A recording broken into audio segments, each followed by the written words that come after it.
Get the home field advantage every time with Fairfield by Marriott, official hotel partner of the NCAA. Whether you're a student athlete working toward your championship dreams or your team's biggest fan, Fairfield by Marriott has everything you need to get ready for game day. From comfortable guest rooms to complimentary hot breakfast, Fairfield is part of the Marriott Bonvoy portfolio of hotels and official hotel partner of the NCAA. Visit fairfield.marriott.com to book your next game day stay. At Sleep Outfitters Outlet, great sleep is a big deal. Save 40 to 60% every day on every Sealy, Stearns & Foster, and Tempur-Pedic. Queens as low as $249. Customer exchanges, closeouts, and floor samples. Inventory changes daily, so come in for your dream deal today. With no credit needed financing, expert advice, and up to 60% off retail, it's never been easier to get the sleep and savings you deserve. Go to sleepoutfittersoutlet.com for financing details and to find a store near you. At Grainger, we're for the ones who specialize in saving the day and for the ones who've mastered the art of keeping business moving. We offer industrial-grade supplies for every industry with same-day pickup and next-day delivery on most orders, all backed by real people ready to help. So you can get the right answers and products right when you need them. Call, click Grainger.com, or just stop by. Grainger, for the ones who get it done. Want to make a podcast? Spotify's got a platform that lets you make one super easily, then distribute it everywhere and even earn money, all in one place for free. It's called Spotify for Podcasters, and here's how it works. Spotify for Podcasters lets you record and edit podcasts right from your phone or computer, so no matter what your setup is like, you can start creating today. Then you can distribute your podcast to Spotify and everywhere else podcasts are heard. Video podcasts are also available on Spotify. With Spotify for Podcasters, you can earn money in a variety of ways, including ads and podcast subscriptions. And best of all, it's totally free with no catch. Ever since we discovered Spotify for Podcasters, we feel like having options like video podcasts and Q&A lets us be more creative on another level. I highly recommend you give it a try. Download the Spotify for Podcasters app or go to www.spotify.com/podcasters to get started. Welcome into The Verge, a show which covers the Baltimore Orioles minor leagues. The Verge is part of BSL Radio. Baltimore Sports and Life is dedicated to analysis and discussion on the Orioles, Baltimore Ravens, and the University of Maryland. The site has a team of writers providing coverage of those teams and houses live streaming content weekly. Join the conversations at the message board, like BSL on Facebook, and follow BSL on Twitter. Welcome to On the Verge. This is Zach Spedden, joined as always by Bob Phelan and Nick Stevens. And on tonight's episode, we're going to react to the first couple of weeks of the minor league season by talking about some of the standout performances that we have seen. We've also got a few listener questions that we're going to get to at the top of the show. And in addition, we're going to look at Bob and Nick's latest stories on BaltimoreSportsAndLife.com and talk about some of the strong performances among the middle infielders in the Orioles farm system and how that could shape up for the rest of the season. But first, On the Verge is brought to you courtesy of Mercer Floor and Home Carpet One. Mercer is a third-generation family business that was established in 1959 and is located on Main Street in beautiful historic downtown Westminster, Maryland. For all of your flooring needs, think Mercer. So it's been a couple weeks since we were on the air, and in that time frame, we've gotten some listener questions talking a little bit about the Orioles and some of the surprising starts that we're seeing in the minor leagues. Nick has those, and he's got a few good ones for us to consider tonight. Yeah, just amazing engagement, I think, on social media, specifically Twitter, over the last couple of weeks. I think we have tripled our following on Twitter since the minor league season has started. That's about 1,000 followers, new followers. So it's great to see. I love it. Hopefully all these new followers are listening to the show. But yeah, we've had a couple people ask some good questions that I think we can respond to here. And one is kind of like the hot name in the system right now, Patrick Dorian. I mean, is Patrick Dorian, and this is a shout out to Taylor Westlow, who kind of asked us, is Patrick Dorian a guy that we should start paying more attention to this year after his hot start down in Bowie? Well, let's just say that before the season officially kicked off, I made a top 100 minor league rankings for the Orioles, and Patrick Dorian did not find his way onto that list. And I have now put him around number 70. So yes, he's someone I'm definitely paying attention to. Anyone that gets off to a hot start, I'm kind of raise one eyebrow and just kind of keep a closer eye on them and see if they cool off inevitably or if they've done something, especially since it's been 20 months or so since the last time any of these guys have played. We don't know who's made big leaps, who's made real significant improvements, and who's just, coming out of the gate on fire and then will come down a little bit. But he is an athlete. He plays pretty solid defense. He's shown some more power than I was expecting. I know he thought he got hit one up a little bit too high in the air, and it ended up going out of the stadium at one point. I heard the broadcast talking about yesterday. So who knows? I mean, he seems like he's got a good eye at the plate. So maybe he's worked himself into a utility type role at the major league level. Yeah, I agree with Bob. Anytime somebody gets off to the kind of start that Dorian is off to at Bowie, you really have to pay attention. He was not on my radar at all coming into this season. So the fact that he's off to the start that he's off to is impressive because just to give some context, the last time we saw Dorian in the minor leagues in an Orioles uniform was 2019 at Frederick. 51 games there, he hit 4 home runs. He's already hit 5 this year through 11 games. So he's really off to an impressive start. And for anyone that has not read it, I would encourage you to go read John Mioli's piece of the Baltimore Sun from a few days ago with a profile on Dorian. Really interesting background that he was actually drafted out of high school by the Braves, signed, then opted to not play, and that ended up going through a couple of different colleges and then signing as a free agent, I believe the Marlins originally. So it's a really interesting story, but Dorian off to a good start at Bowie, so he's definitely on my radar now. Yeah, I remember the name when he was in Frederick in 2019, but I just kind of viewed him as like I don't know if anyone's familiar with like recent Frederick Keys rosters, like Sean Miller. He was like the random all-star they had a couple years ago. Like the numbers aren't good, but he's going to play every day, and it's kind of like bathroom time, concession stand time when he comes up to bat. Like I feel like that's kind of harsh, but like that's kind of what I felt like at that point. Not someone I was going to pay attention to, but yeah, this year it's kind of unbelievable. He's not just one of the hottest hitters in the Orioles system right now.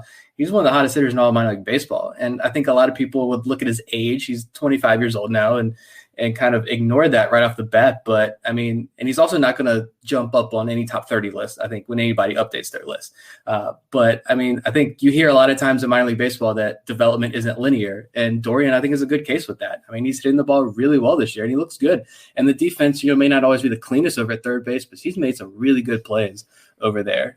So I don't know what the future holds. And I have kind of a hard time thinking about this question. Like what is his future role? And if it's a utility position, that's great. I mean, I don't think he's probably a starting short or starting third baseman for the Baltimore Orioles every single day. But I mean, it's kind of why I love minor league baseball, to find stories like that. And just like you mentioned, he was a real athlete. In JUCO, he was his team's leading scorer on the basketball team. I mean, this guy is an all-around athlete. So I did like that nugget that Mioli posted, though, about how Dorian couldn't be drafted a second time after he signed with Atlanta and then said, no, I'm not ready for this yet, and then went JUCO. But he worked out for the Houston Astros when Michael Elias was there. So Michael Elias sees his guys, like he doesn't forget them. He keeps a list, and he had that opportunity there to get him. So it's great to see. I'm enjoying the Patrick Dorian show for right now. Yeah, that was what? Oh, sorry, Zach. Oh, no, go ahead, Bob. I think that was like one of the first trades Elias made, was sending Jeffrey Ramirez over for him, correct? So, yeah, he sees someone and he goes and gets him. So, Jeffrey Ramirez, thank you, man. Yeah. Dorian being signed by the Pirates initially and then coming over in that Jeffrey Ramirez trade, as Bob said. So, see what the rest of the season holds for him, but certainly an impressive start. Yeah. And the other question we can get to first, and I feel like we were going to probably dive into some of these answers a little bit later in the show, but after the first 2 weeks, maybe it's overreaction time, or what do you guys think? But two different people asked this. So shout out to Alex Jacobs and Ben Dewhurst on Twitter, who both asked kind of who do we see as the first big promotions in this system this year? And not like Zach Jarrett just got called up today from Bowie to Norfolk, which is great. Love to see it. But that's because Richie Martin is now like RIP. I think he's done for the year. 8 to 12 weeks in a shortened season. I don't see him coming back this year with a third wrist injury in less than a year. But who do you guys see? Who do you guys like as probably the first big name promotion that Orioles fans can get excited about? JC Encarnacion all the way up to Bowie already. No. I think Fingers crossed. I was just talking to you guys before the show that I'm going to get to see Grayson Rodriguez start for the Aberdeen Ironbirds tomorrow, but I really think he is pitching so dominantly so early to go along with the reports that we heard forever, like it feels like now, that I think he might just prove to be too dominant for that league. And in order to challenge him at all, he's going to have to go up to Double-A Bowie. So I would say he is a possibility, as well as one of the Delmarva infielders, because they are stacked. Everybody on that infield is just crushing the ball. Even little Daryl Hernandez, he's not hitting for much power, but he's got his average up to 286. So I think Jordan Westberg will probably be the first guy promoted out of there. Opens up some playing time for the rest of the guys. And, those would be my two picks. If you had asked me this about a week, 10 days ago, I would have said Jahmai Jones. But now that he's on the IL, that adds a little bit of a complication to the timeline for him getting to the major leagues. So I'm going to go with what Bob said. And I think it's going to probably be Grayson Rodriguez, but I would also not be shocked if it's Kyle Bronovitz. Given the start that he's off to at Aberdeen, I could see him cracking Bowie's rotation before too long. I don't know if the Orioles necessarily are going to look at it as, who goes first, Rodriguez or Bronovitz, or what the determination behind that would be. But I think one of those two guys probably is in Bowie before too long. And I also still think that, and we're going to talk about this a little bit later on, but I also do think you're going to see a lot of movement in the infield here in the next few weeks. Especially if you have someone from AAA that can break through the major leagues, get a little bit of time up there, and that could allow some other players to move up. And then at that point, going all the way down the bottom of the system, Gunnar Henderson or Jordan Westberg is probably in Aberdeen. Yeah, I'm sticking with that infield, and maybe this is a little recency bias, but I'm going Terrin Vavra. I mean, the kid's just raking, and I know he only has 10 games at the AA level right now, but I don't know. I think Bowie just started about 10 minutes ago at the time of this recording, so he's probably already got a hit today. I mean, he's hitting 432 when we're recording this. He got on base all 5 times last night, including his 3rd home run of the year.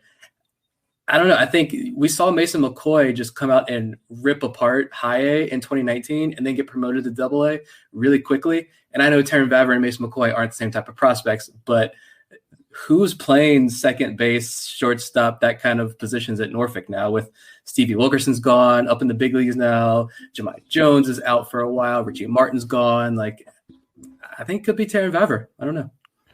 I think you could be right about that. And, yeah, he had a leadoff walk to start the game. So there you go. That's the other thing about Vavra. He just gets on base. Yeah, he could have a game where he goes 1 for 3, but he's got 2 walks in there. So it's just everything that the guy does, he just gets on base. He's got such a good line drive stroke. And in the video that Nick posted to social media, I think it was yesterday or today, you can see Vavra going up against Richmond. And just the way that he's hitting the ball to all fields in that one video from one game is impressive. And I think that was a broken bat single, too, on the one hit that he sent the opposite field. It's just amazing to watch him hit the ball right now. That was the guy that I was so excited to watch because we didn't know. Well, I think we know a little bit now. Yeah, and I was actually going to talk about that play because when he did break his bat and kind of just, knock a single to the opposite field, I saw him get to first base and start shaking his head. So it's going well when you're pissed off about a base hit. So we're going to get into some of the hot performances, or some of the performances, I guess, that have stood out to us over the first couple weeks of the season. And some of those players we just mentioned, like Kyle Bronovitz, Grayson Rodriguez, Terrin Vavra, who I know we're going to talk about again a little bit later on. But this gives us a chance, I think, to get into some players that not only have we not talked about since the season started, but maybe didn't give a ton of coverage to before the season, but they're now catching our attention a little bit more. And the player that Nick wants to talk about is off to kind of an interesting start at Delmarva and drawing a ton of walks. Yeah, let's talk about Anthony Servideo. This is the guy that I wasn't sure kind of when we did our emergency roster breakdown episode, and we looked at that Delmarva infield with Servideo, Westberg, Gunnar Henderson. You have this stacked infield. Who's going to play where? Where's all the playing time going to come from? And on top of that, we weren't sure, is Servideo, reading all the reports, talking to Eric Longenhagen on our podcast about Servideo, is he going to be able to hit at the major league level? And what's that going to be? I had no idea. I really didn't have any idea what to expect out of Servideo this year.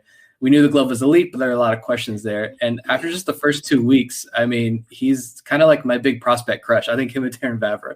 And so now I'm just going to live in fear of them breaking my heart at this point. But he's kind of over 500 on base percentage, and he leads all of minor league baseball right now. He's tied for the league in 17 walks in 10 games.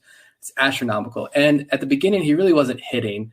But I think after that first series, trying to look at these notes here, after the first series against Salem, he was only hitting 133, but now he's hitting 241, and he's on a 4-game hitting streak.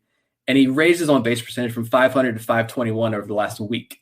So, and I mean, I posted this clip as well. Defensively, he had a play where he was shifted over he was playing second base, but they had him shifted kind of where a shortstop would play in like a double play situation. And he's completely out of the frame on this pop-up into no man's land in right field. JC Encarnacion's not going to get that ball. JD Mundy is definitely not going to get that ball from first base. It's a single. And Servideo just comes flying into the frame to make this catch. And he's made a couple of just outstanding plays defensively. It's really stood out to me. I don't know. I mean, the guy's raking down there as well. What else can you do out of this guy? He's not going to get on base any more than he is, but it's exciting to watch him play. I think I fell in love with him pretty quickly, not going to lie. Yeah, I'm right in the same boat as you. I'm now a big fan. I know coming out of the draft, I was like, I don't know, short sample size. He kind of came on late in a shortened season. Who knows how real that was? Well, he's got the weirdest OPS over 800 I've ever seen. So he's not even really yet to hit the ball, but he's got a on-base percentage over 500. It's insane. So, yeah, he can field. Clearly, he's going to walk. I think that's just kind of a natural talent, and he's got it. So as long as he can start putting the bat on the ball, I think, yeah, he's going to be a fun guy to keep track of. I love checking the box score. Okay, how many times it's a video walk tonight? Let's see. So, yeah, he's a lot of fun. It's always encouraging to me if you're trying to look for a silver lining. I think in a bad start, it's always encouraging to me when I see a high walk rate and high on base percentage, because it means to me the player is not straying from his approach. He's not pressing, and eventually he's going to settle into a normal that is better. And I think that's what happened with Servideo since that Salem series, because this is a type of hitter he was at Ole Miss.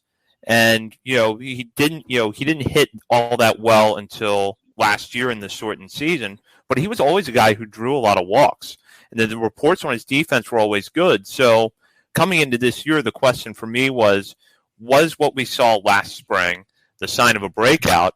And so far, based on his performance, I have reasonable hope that it is. And if nothing else, I'm starting to look at this player who has an excellent plate approach, draws a lot of walk, shows a good glove at a lot of positions, and we really have not seen him in the outfield yet, and I'm kind of curious what he can do out there.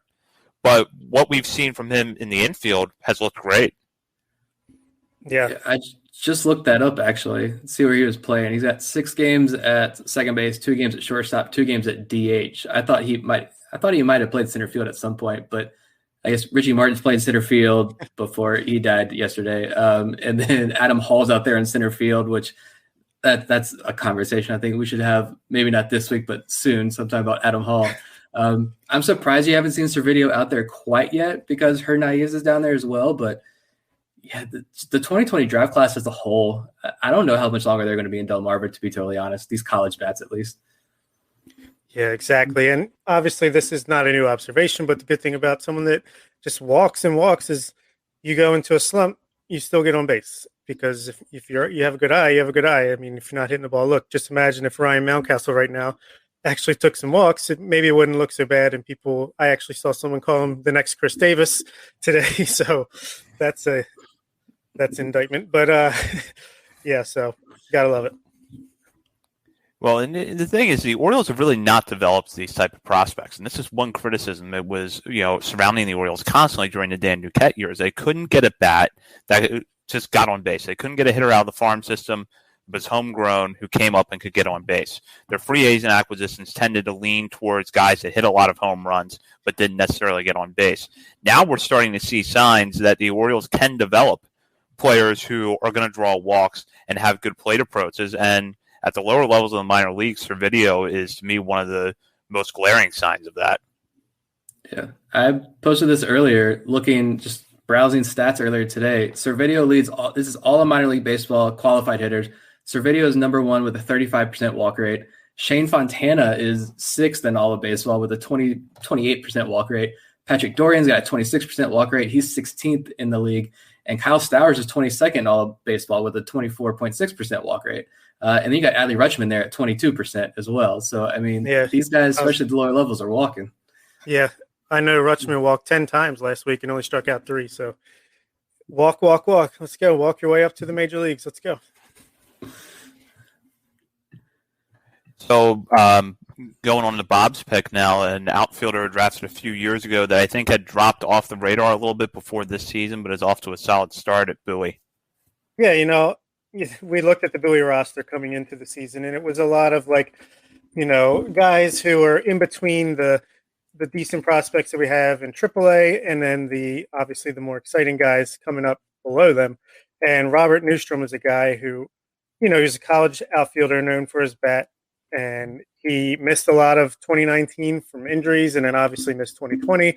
And I was just really curious to see how he would perform given the shot here early in the season at AA Bowie before the Aberdeen outfielders kind of catch up and maybe push him out of the way. And so far, he's got a hit in every single game that he's played this season for Bowie. He's batting .304 with the .737 OPS. He hasn't hit for much power yet. He's got 4 doubles, but he's at least hitting. So if the power comes, like he's shown he has in the past, I think he could be another outfielder to throw into the mix that has the tools to eventually maybe play a role in a major league team. I'm so glad to see him get the start that he has this year down in Bowie. I sung his praises early on in his career. Something about like that Iowa duo, Mason McCoy and Robert Newstrom, both played at the University of Iowa. 2 guys that I just really liked a lot coming out of college. But yeah, like you mentioned, the injuries kind of kept him off the field for much of his pro career. I think I was watching, I don't know if it was last night's game or what game it was, and I think it was last night's game, the first game in Richmond. The announcer's like, Robert Newstrom really flew up the organization last year, playing high A and low A and three different levels. Like those are just rehab starts. But anyway, he's a big guy, a big left-handed bat. He does have the power, even though, like you mentioned, he doesn't have the home runs yet. He can play good defense. I've seen him rob home runs before. He's got a strong arm. The tools are all there. I just don't think the experience is. And the Orioles really challenged him, I think, by putting him in AA this year. But you mentioned his numbers. They're great. He had just barely 100 at-bats in high A, and he's performing this well. Guys haven't been able to get him out at the AA level this year so far. He's got a hit in every single game, like you mentioned. He's meeting this challenge, and there's a big group of outfielders for sure, and I don't know if Newstrom has the ceiling that those guys do. I don't know if he'll be able to crack the Heston Kjerstads and maybe even Hudson Haskins and those types of more highly rated outfield prospects. I was going to say Yusniel Diaz, but do we keep saying Yusniel Diaz? I don't know right now. But this is definitely at least the guy. This is definitely at least a guy, though, that big lefty with a powerful bat that could play well in American League AL East ballparks. So, and even if he's just a guy that you keep around in AAA, this is a much better option to dig from. We talk about raising the floor of this whole system. This is a much better option than having to look down at Norfolk and say Mason Williams is our emergency outfielder. So, yeah, I agree. I think he's definitely one of those guys that kind of raises the floor of the system a little bit. I don't know what his ceiling really is or what his role would be as he moves up the farm system, because the home run power hasn't really been there yet, though hopefully that will come around here in the next few weeks. But overall, the plate approach is good, and that was kind of what we talked about a little bit with Anthony Servideo. Newstrom's got a good on-base percentage at this point. He's hitting for average. Hopefully the power does tick up a little bit here soon.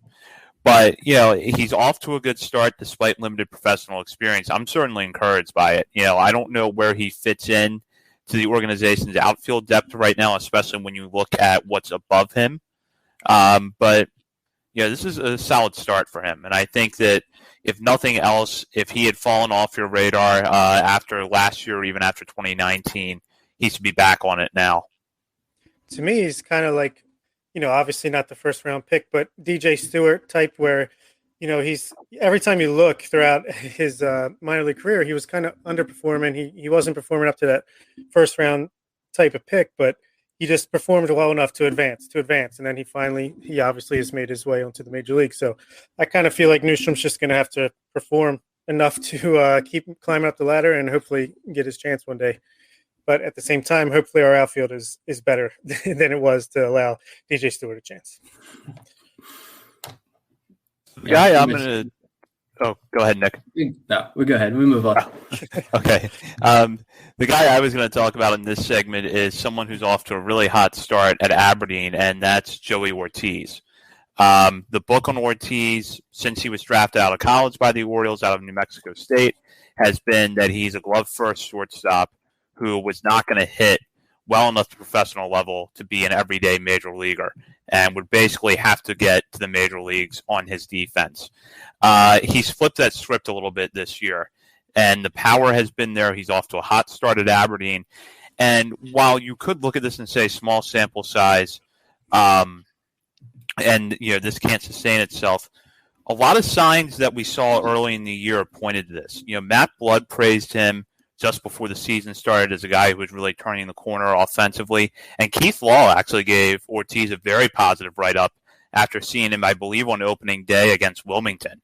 And he more or less backed up the idea that Ortiz is making a lot of improvements at the plate. Whether or not he's going to sustain this start, I think remains to be seen. But if nothing else, I think we're now at the point where we can look at Ortiz, start to see the improvements there, and realize that he's more than just a glove-first utility option, that the bat is coming along. And if he can sustain this at the higher levels of the system, he could be in the conversation as a major league shortstop in the coming years, especially because the reports about his defense have always been so good and are still really good. Yeah, and Matt Blood said in that piece that Joey Ortiz has all the tools to be an everyday shortstop at the major league level. And I mean, there's a long path to get there, obviously, and a lot can happen. But he mentioned this new offensive profile that he has, and we've seen that in his numbers. I mean, early on, but he's hitting .313 with a .421 on base percentage. So, I mean, those are fantastic numbers down there in Aberdeen. And I think those comments, we've had people on social media too that said, we're talking about like Kyle Bradish. I can't remember who we were talking to about that, but can we trust what the Orioles are saying with, all these increased velos and all these high praises of guys at the alt site that they've kept so super secretive? How much of that can we trust? And we see Kyle Bradish come out there throwing 95, 96. I think he touched 97 miles an hour so far this season and just dominating. Basically, all the words and reports that have come out of those camps have turned out to be true, I think, so far this early in the season. And my thought is, why is someone like Matt Blood or why are the Orioles in general going to come out and sing such high praises about a Joey Ortiz when you have guys like Adam Hall in this system who you could maybe beef up a little bit? After maybe struggling coming out of the gate slow. He could have beefed up Adam Hall, all he wanted to. But why Joey Ortiz when he wasn't even in the top 30 before this year started? So I don't know. I think that says a lot. The numbers are awesome. I haven't really watched his defense so far this year, but I mean, like you mentioned, all the reviews have been super positive on that coming out of the draft. This entire position group is just so deep and so fun to watch. And it's fun to see who's going to claw their way to the top and who's going to fall to the bottom. I hate to say that, but it's fun to watch this group battle every single night. Yeah, really not used to having all this competition, especially on the infield of late. When it came to the Orioles, we were pretty barren when it came to infield prospects, and now we're overwhelmed. But yeah, 900 OPS, 4 doubles, 2 triples, 3 stolen bases, and playing reportedly great shortstop. I mean, what's not to like? Talk about someone who could force their way up to a promotion. The way Caden Grenier is performing, maybe Joey Ortiz gets that bump up. I don't know, but maybe by the end of the season. But yeah, love to see it. Love when you hear something before the season about how someone has improved, and then you physically get to see those improvements shortly thereafter. So gotta love it. Yeah, Ortiz, I went back and looked this up before we went on the air, and coming into the 2020 season, well, what we thought was going to be the 2020 season, Eric Longenhagen had Ortiz 26 in his ranking in the Orioles farm system. He dropped to 36 before this season. And I think that's kind of indicative of the perception surrounding Ortiz. 4th round pick in 2019. In 2020, he looked like a kind of a bubble guy, but then got lost in the shuffle a little bit because, the farm system, especially the middle infield depth, had improved so much over 2020. But now I feel like with the better plate approach, he's probably, I would have to say, if this continues, he's back in the conversation as a top 30 prospect. Yeah, you look at his 2019 numbers when he was in Aberdeen then too. So he got the Aberdeen to Aberdeen promotion. but he played in 56 games as a rookie in 2019. He only had 3 extra base hits. He already has 6 extra base hits so far this year. And he only had 2 stolen bases. He already has 3 stolen bases this year. I think that entire minor league system is just stealing bases at will, especially Delmarva down there. But yeah, I mean, he's on pace to shatter the number of walks. He had 30 walks in 56 games. He already has 7 at 12 games this year. So you can see that offensive profile already taking shape. And just talking about the system as a whole, it's fun to see a guy like Joey Ortiz, who we've mentioned is probably 6th or 7th on that list of, middle infielders. If we're like creating a pecking order, we could be adding another elite guy in the first round of the draft this year, another one of those big high school shortstops. So, I mean, this group, it's the one you got to watch, I think, down in the minor leagues right now. Yeah, I would definitely have Ortiz just outside of my top 30 if I was going to redo. He's there with Servideo and a bunch of other guys who just kind of come out of the gates showing their tools. So anytime you can get a shortstop that plays great defense and is hitting the ball, that's definitely a good thing. Yeah, we're going to have a lot to consider when we update the top 30 here in a couple of months. But moving on, as I mentioned at the beginning of the show, Bob and Nick both have new pieces up at BaltimoreSportsAndLife.com. Bob has taken his weekly 3 Up, 3 Down column that he does for the major leagues and spun it off into Down on the Farm, which is a similar type of format that covers the minor leagues. And the 3 players that Bob ranked as being on fire this week are 3 names that Orioles fans are really familiar with, in Adley Rutschman, Gunnar Henderson, and Grayson Rodriguez. So, Bob, what stood out to you about their performances leading up to that article, which was published yesterday? Or actually Monday, sorry. No, it's all right. Yeah, I did it Monday night. I try to space out my Down on the Farm and 3 Up, 3 Down articles, but Monday's my day off, so I can only do it by a few hours. To me, it was just, wow, the big guns actually are showing up and proving why they are the big guns. Adley, we had a huge slumping first week with the 700 OPS, but he came out with those 10 walks compared to 3 strikeouts, a couple home runs, just complete control over the strike zone and behind the plate. He's just a stud for a reason, and we finally see that.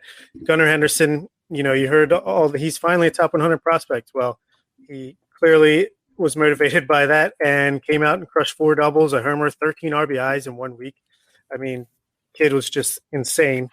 And then Grayson Rodriguez, like I said earlier, he's kind of forcing his way out of Aberdeen pretty quickly if he keeps this up, because he struck out 11 batters over 5 innings, only gave up a solo home run to the first batter he faced, and was pretty much completely in control other than that. So you love to see the top 5 or 6 prospects in your system play like they are exactly that. That's the biggest point. That was the biggest takeaway of looking at that piece. It's so nice to see 3 of the top Orioles prospects in the system start the year off the way they have. And I think maybe the mood of this podcast and our social media accounts would be a little bit different, if Gunnar Henderson was hitting like 120 right now, but he's not. He's just absolutely on fire.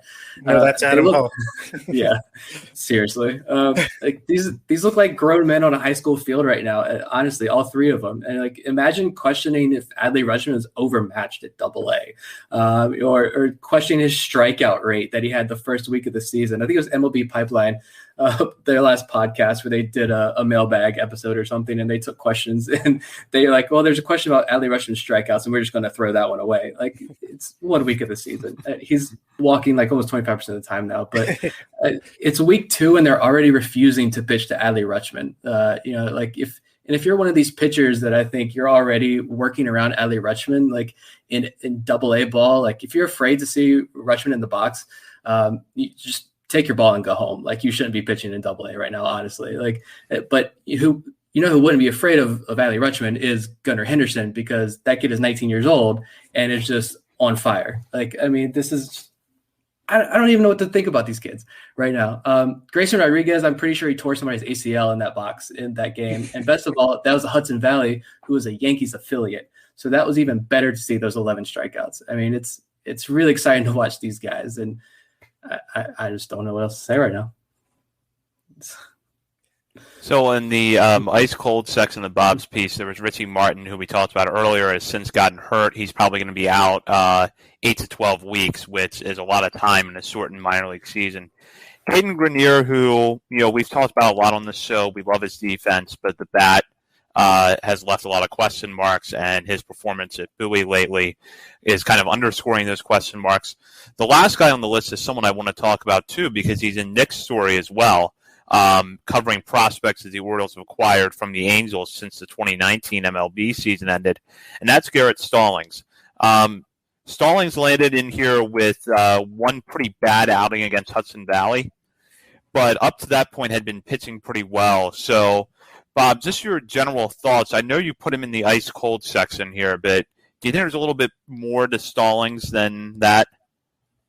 Oh, I'm not particularly concerned about him overall. He had a bad start. I mean, he still only walked like a single batter or two, so he's still got, the tools that put him where we like him, towards the bottom end of that top 30. He just, he was so good the first two starts, and he just gave up a few extra hits. I didn't get to see the game, so who knows? They might have been, unlucky. It happens. Even we see it in the major league level. I know Matt Harvey got rocked last night for the Orioles, but he had a lot of bad luck in there as well between the two monster home runs he gave up. And yeah, I'm still a fan of Stallings, but had to throw him in there. There wasn't anyone that had like a Cody Sedlock week one where he got only through a third of an inning and gave up like 27 runs. So yeah, I'm still a fan of Stallings, but had to throw him in there after that start. Yeah, that one was pretty bad. He did get hit pretty hard. I think it just, maybe the command wasn't there. I think they showed in those first two starts. Well, we've only seen the last two starts. I don't think we got to see the first start. That one wasn't on TV because they were at home, but he was just so dominant in those first two starts. 1 run, 6 hits. He went 5 innings in both the first 2 outings. Walked only 1 guy. That's what we saw out of him at Tennessee, just the low walk numbers we talked about before. Good enough. 8 strikeouts in 2 outings, 10 innings. That's decent, I think, to start. It's been almost 2 full years, like 2 full calendar years since Garrett Stallings last was on the mound. So I think to come out of the gates as high as he did, and to have that bad outing, I'm not concerned at all either. I think this is a good test for him. Like I mentioned in my article, all right, you got to face this team twice. They saw you the first time. They knew you, and they took advantage of that, and they rocked you a little bit. Like, take it on the chin, get up, come back on your next outing this week. And now I want to see, can he rebound from that? And that, I think that's his next big test, and I'm hoping he passes that. But I like what I see to Stallings. He works quick. I like it a lot. The off-speed pitches, I think, are there. The curveball really works. I mentioned he can drop that in for a strike. He can get swing and misses on that. It looks pretty.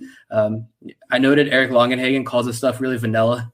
And I mentioned in the article, like sometimes vanilla ice cream just hits the spot, especially on a warm summer day. And I think that's what you're going to get out of Stallings. It's kind of like that Keegan Aiken mold we've talked about before, where he's going to have a few outings where he looks really dominant and really great, and he's going to get rocked sometimes. That's just the nature of it with his stuff, I think.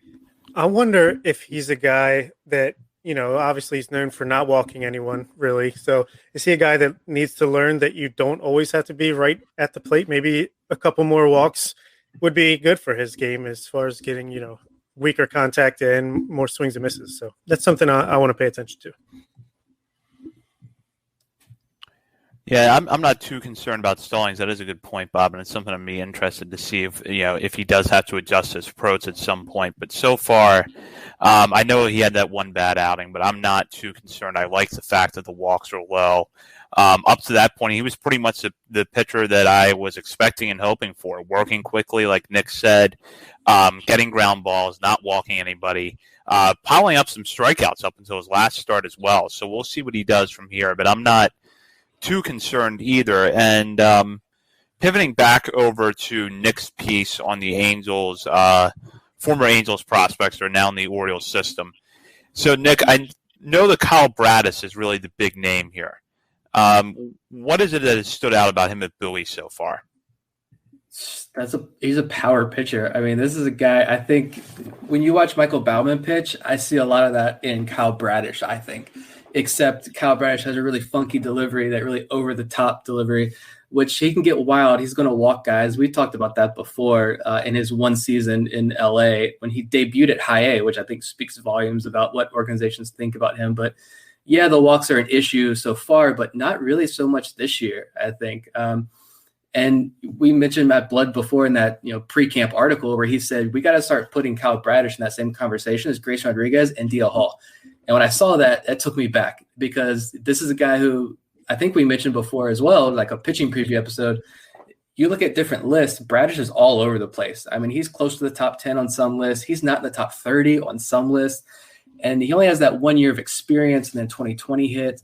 And so I think this idea of, what do we do with Bradish? We don't know. I think that was fair. But now I think we were right in that this guy's going to skyrocket up a lot of prospect lists. He's hitting 97. He's holding at 93 to 95 deep in the outings.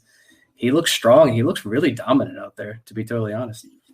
And to give more live updates, he just struck out the side swinging in the first inning here, all swinging. I mean, just imagine once Grayson finally moves up, that 1, 2, 3 is pretty crazy. Maybe the best top three in any rotation minor league baseball between Hall, Bradish, and then eventually Rodriguez. But yeah, you gotta love the start he's getting off to. Again, it's another example of talk a guy up and he delivers immediately. That's what you want to see. I want to be able to trust the people that are giving the interviews, when we can't see and discover for ourselves what is actually going on. I want to be able to trust what they're telling us. And so far, they're living up to their word. So Bradish was part of that deal that the Orioles made that sent Dylan Bundy to the Angels. That was after the 2019 season, and the layoff in 2020 left a lot of questions about how that return was going to look. Nick got into the three other pitchers that were acquired in that deal with Kyle Bronovitz, Zach Peak, and Isaac Mattson. And in the case of Mattson, we actually have not seen much of him this year. But Nick, overall, what are your impressions of the return so far? Couldn't ask for anything better with these guys. You mentioned Bradish's hot start, and he's striking out the side already tonight in his fourth start. Bronovich, I like him a lot. I watched him a whole lot in college.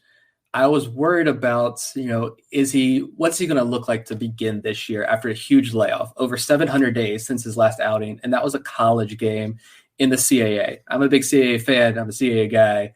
I will rep CAA baseball always, but it's not the SEC. It's far from the SEC.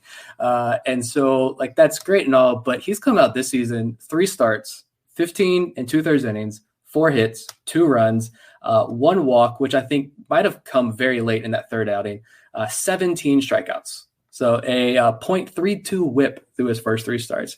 You can't get any better than that statistically. And the stuff looks good. He doesn't have the high fastball velocity. We know that. He has a huge knuckle curve. Guys were fishing all night long on that pitch and that one start that we did get to see. It was amazing. Every single time he threw that pitch, it seemed like guys were swinging and missing at it. He'd throw it 50 feet or he'd drop it in for a strike. It didn't matter. Guys were swinging at it. So again, the fastball velocity, though, doesn't really concern me because after watching guys like I mentioned Keegan Aiken, Bruce Zimmerman, watching what he's doing right now, we've seen all these soft tossing, quote unquote, lefties move up and have success or at least show promise. Even Keegan Aiken had a good outing recently, so maybe he's promising. I like it with Brnovich too. Let's do it from the right side as well and see what he has. I think the Angels need to stop answering Mike Elias's phone calls because Dylan Bundy right now is 0-5 with the ERA over 6.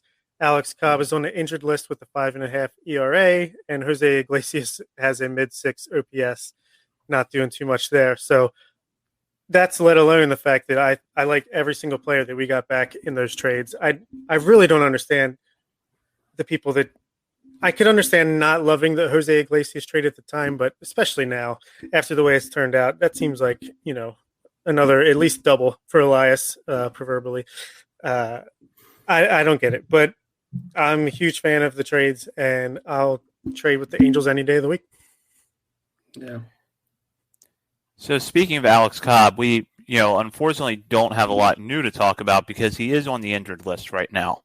But Jahmai Jones, you feel like especially if he can get back off the IL quickly, that it's not going to be a whole lot longer before we see him in Baltimore. And the one thing that I think Nick really did a good job pointing out in his piece is that because of his athleticism and because of the fact that some signs show that the latest changes to his swing, because Jones has undergone a lot of changes to his swing in his career, seem to be producing promising results, that Jones probably has more upside than any of the second base options in the major leagues right now. And I think anybody else that realistically could be playing second base for the Orioles in 2021. Yeah.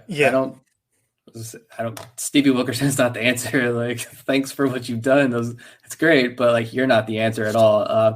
Even though he was demolishing AAA, like if you're quoting AAA stats for Stevie Wilkerson, I'm not going to call anybody out that's famous and does other sports as well, but you just don't do that. It's Stevie Wilkerson, and Jahmai Jones does. He has that higher ceiling than Rylan Bannon, I think, as well. Bannon's off to kind of a cold start, and it's that athleticism, and he's hit the ball pretty well. You see the highlight reel defensive plays, even though they're few and far between, I think, with him. I did note in the article that he made a couple plays that you're like, he's got to make that play for sure. But it was only the first week of the season. So I think definitely if he was healthy, I don't see why he wouldn't be up in the major leagues right now, to be totally honest. We mentioned he's not a guy you want to wait around for, I think. I think you just plug him and play him. Yeah, I agree. I think it was around this time last week, we were on pins and needles, or at least I was like, oh no, is Jones about to get called up? He hasn't been in the lineup. No, he's just hurt. But I think it's only a matter of time. Like you said, it's not like he's not a stud prospect for us. He's already got major league time, so it's not like they're holding him down just for service time manipulation. I think they just want to make sure he's comfortable at second base and at least capable enough to, justify playing every day out there. So Stevie Wilkerson, yeah, it's better than Rio Ruiz. I'll at least enjoy watching him. Pretty disappointed he didn't get to pitch last night, but baby steps. Jahmai Jones, his time's coming. Just get healthy, get a couple weeks, solid play under his belt, and hopefully he'll be up before too long. Yeah, the questions about Jones's defense are legitimate, and I'm not sure if long-term he ends up at second base or if he's going to be more of a guy that bounces between the infield and the outfield and you just look for ways to get his bat in the lineup. But would either of you say right now that the questions about his defense would be worth holding him down a little bit longer, knowing what the Orioles have at the major league level? Personally, I would not, but Mike Elias has proven to be a little more conservative than I would typically like to be, but he's got a plan, and I think he just wants to take things slow, make sure they get their feet under them, and I don't know. It seems like it's worked so far, but I would be a little more aggressive personally. Yeah, I think so. I think 2 days ago, if we would have had this conversation, I would say that I'm fine with keeping him down, letting him just play consistently every day at second base or even center field, but just letting him get that routine time out there, get his feet settled underneath him. But now that we've seen Richie Martin out and Ruiz is gone, we don't know. I mean, he could clear waivers and come back into the organization. They've already sent Ruiz down. He played in Norfolk last night, went 2 for 4. So maybe we should call him back up too. He's hot down in AAA. But like I don't know. I think with all the injuries and there's no one really else left, I think you're at this point where we also know Mike Elias keeps a super close eye on that waiver wire. So maybe sometime soon, if he needs it, if Stevie Wilkerson is just ice cold at the plate, you bring in a veteran off the waiver wire to keep Jones down. But if not, I think he's going to be left with no other option than to bring Jahmai Jones up at this point because there's literally no one else to play the position. Pat Valleca. No, Yeah, he can join Chris Davis. Martin would have been that glove first option that I think he would have gone to. It's like, okay, well, we know we're not getting much of the bat, but we know he's going to be really good at second base. But he's out now, and you're not going to be able to count on him for months at this point. As Nick mentioned, Bannon is off to a slow start, and he's been getting more time at third base anyways. So I don't know you necessarily go to him if you were in need, sort of in a pinch at second base right now.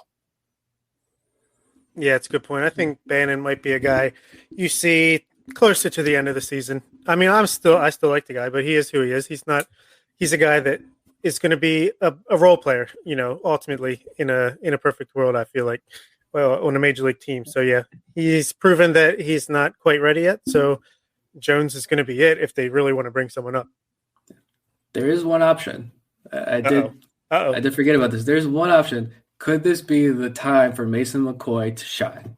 I think this might be it. I mean, he's played in 11 games. I just pulled up his page here. He's played in 11 of the 13 games they've played. 2 doubles, a triple, a home run. He's hitting .286 with a .348 on base percentage. So he's playing pretty well. And I think everyone is always mentioned for a while now that if you're going to bring Mason McCoy up to the major leagues, you probably want to put him at second base because he can play a really good second base. So maybe he finally gets his opportunity to shine. That's a great point. I'd love to see it because in a year or two, I don't know where he's going to get that playing time in. So yeah, let's get him up here. Give him a chance to Wally Pip, Jemai Jones, and Terrin Vavra and take over at second base. Yeah, I wouldn't rule it out either. And, kind of leading into like our next big topic on the show, which is the performance of some of these middle infielders.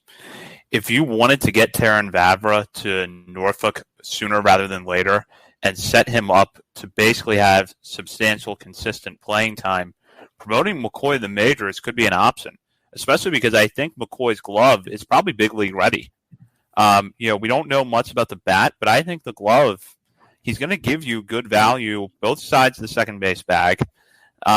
Maybe the Orioles would look at moving him up if Jones is going to be a little while coming back and Vavra just continues to dominate Double-A pitching the way he is. And I think a lot of the broadcasts were talking about this, that you can't go from Double-A to the pros this year because of COVID protocols and all of that. So if you're going to get a promotion, you have to already be at Triple-A. Just like if you're at the major league level, you can't do a rehab below Triple-A this year. So anyone who's rehabbing, which Santander went to Bowie though, so I don't know how that exactly works out. Maybe because Bowie's closer, maybe the Orioles got an exemption there. If that's a rule, I don't know. But I guess that would be something to keep a close eye on too. As long as Mason McCoy is there and Jemai Jones is there, like who else are they going to call up if they need another second baseman? Well, I think because he was in Bowie, now Santander can't come back until the weekend. Where if he was in Norfolk, maybe he could have came back for yesterday's game. I don't know why they do what they do. I mean, McCoy is not on the 40-man roster right now, but the Orioles have shown a willingness to make changes there when they see fit. They just put Stevie Wilkerson back on the 40-man roster. So I'd have to think that if there's someone expendable and they feel McCoy is ready, they'll make that move. Yeah, Wilkerson. he's expendable. So, no, yeah, they could do it. They could definitely do it. Yeah, because I think that if you're going to move up, any of the players we've talked about tonight at length, Vavra, Joey Ortiz, Gunnar Henderson, Jordan Westberg, you want to move them up when you know that it's a move that's permanent and you can put them into an everyday spot. You're not going to move Terrin Vavra up because someone at Norfolk just got hurt or someone in Baltimore got hurt and someone from Norfolk had to go up and you just need to fill a roster spot for 10 days. You're not going to promote a player like Vavra in that situation, in my mind. You want to promote him when you know he can stay up there. So at some point, there's going to have to be a move at the top of the system to get someone to Baltimore to play second base for a little while.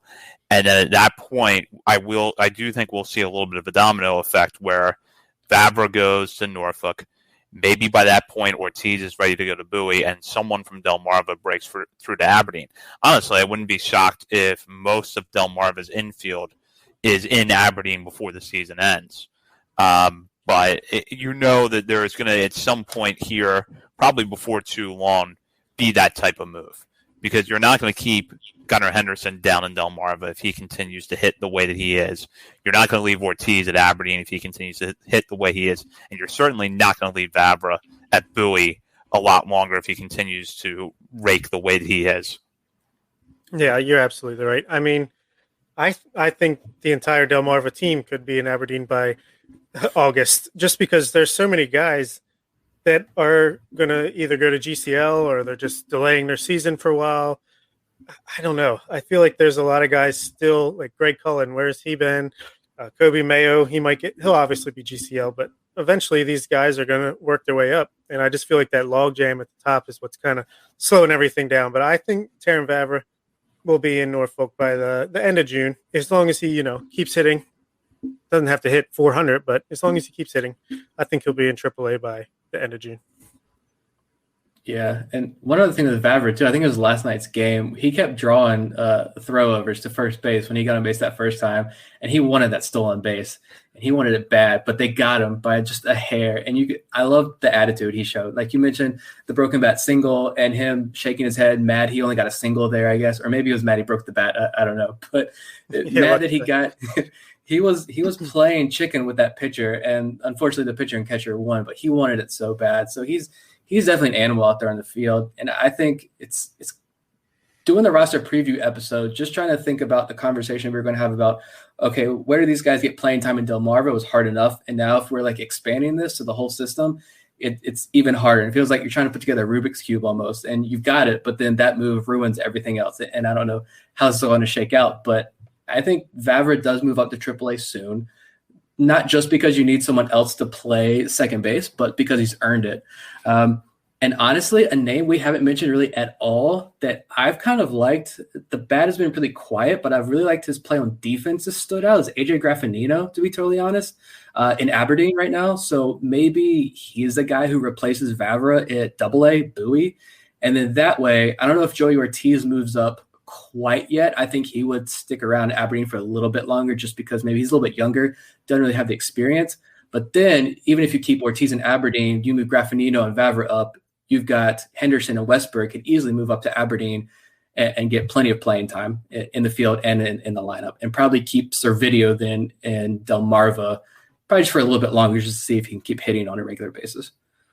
Yeah, I like that. I think that could definitely be the case because I don't think Grenier's holding down the fort at shortstop for Billy too much longer. You know, Nick, I'm glad you mentioned Graffinino because he's a guy who has had, we talked about this with Robert Newstrom earlier, not having much professional experience. It's even more extreme with Graffinino because he played in just one game in 2019. He's battled his fair share of injuries. And I know that the batting average doesn't really jump out if you look at it with his numbers entering Wednesday night when we were recording this.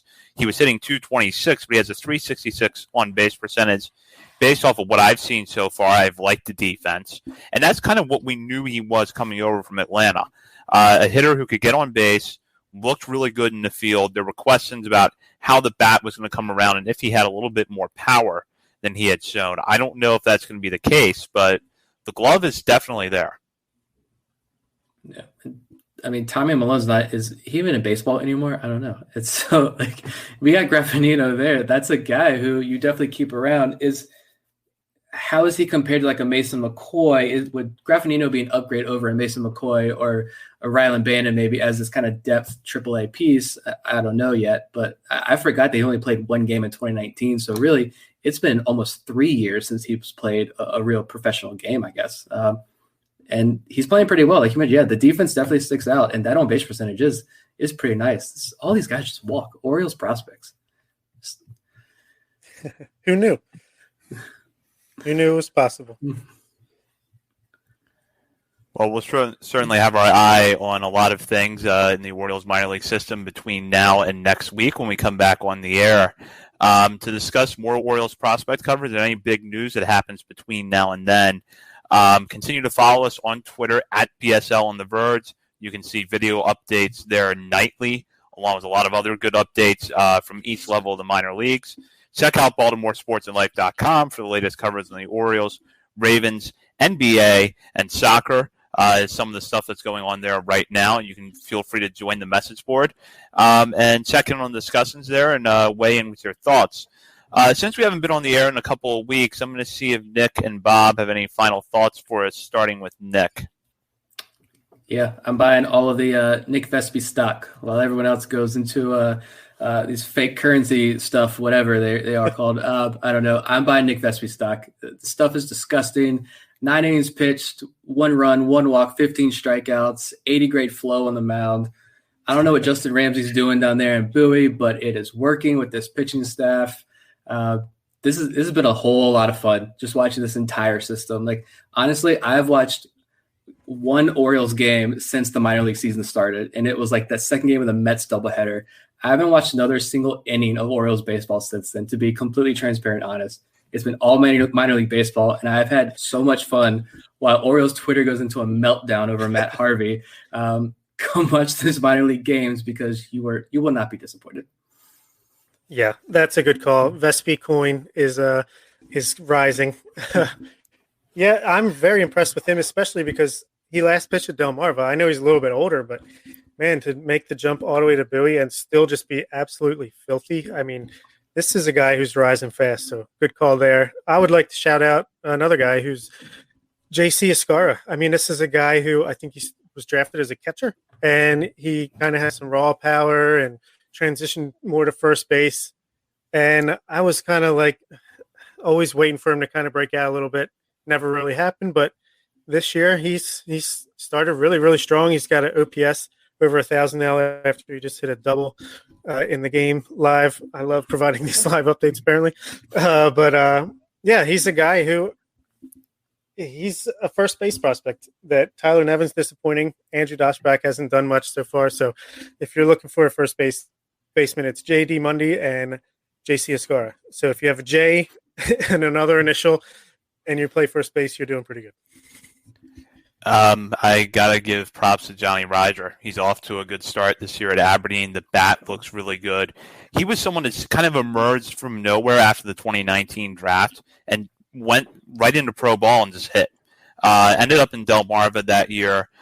Spent most of that in Aberdeen after getting drafted out of TCU, but did end up in Delmarva in 2019. He was someone that I was curious to see if he was going to lose that momentum a little bit after the layoff last year and whether or not what he showed is for real. While we still don't know, again, how he's going to fit into the system with its outfield talent. A really good start at Aberdeen. So certainly he's on my radar. I'm going to be interested to see what he continues to do at the plate. Yeah. Who would have thought he would be the one leading the way of that Aberdeen outfield with Kyle Stowers? No power, apparently. He gets on base, but no power. It'll come. It's coming eventually. Everybody's just so amazed watching Grayson Rodriguez. They forget that they have to go up and hit next. Yeah. Well, thank you for listening to tonight's show. For Bob Phelan and Nick Stevens, this is Zach Spedden. You've been listening to On the Verge. Yep, it's good to be. At Granger, we're for the ones who specialize in saving the day and for the ones who've mastered the art of keeping business moving. We offer industrial-grade supplies for every industry with same-day pickup and next-day delivery on most orders, all backed by real people ready to help. So you can get the right answers and products right when you need them. Call, click Granger.com, or just stop by. Granger, for the ones who get it done.